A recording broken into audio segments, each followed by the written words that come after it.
बहुत समय पहले की बात है। एक हरा भरा जंगल था जहाँ बहुत सारे जानवर मिलजुल कर रहते थे।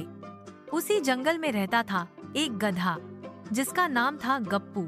गप्पू सीधा सादा पर बहुत ही भुलक्कड़ और सुस्त था। कोई कुछ कह दे उसे समझ में आधा आता। जंगल के जानवर अक्सर उसका मजाक उड़ाते। बंदर बोला, अरे गप्पू, तेरे से तो पेड़ भी तेज सोच लेते हैं।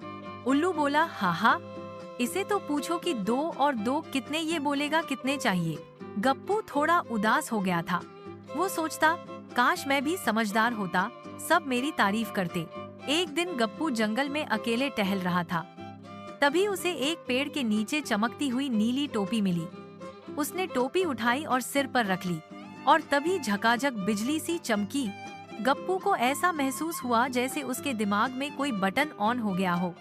अब उसे सब कुछ जल्दी समझ में आने लगा।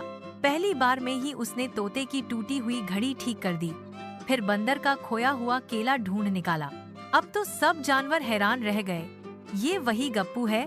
गप्पू की बुद्धि चमकने लगी और अब जानवर उसकी सलाह लेने आने लगे। एक दिन शेर का चश्मा खो गया। गप्पू ने पूछा, आपने आखिरी बार कहाँ देखा था? शेर बोला, तालाब के पास। गप्पू तुरंत गया और ध्यान से देखा। चश्मा तो मगरमच्छ के ऊपर रखा था। गप्पू ने प्यार से मगरमच्छ से कहा और चश्मा वापस दिला दिया।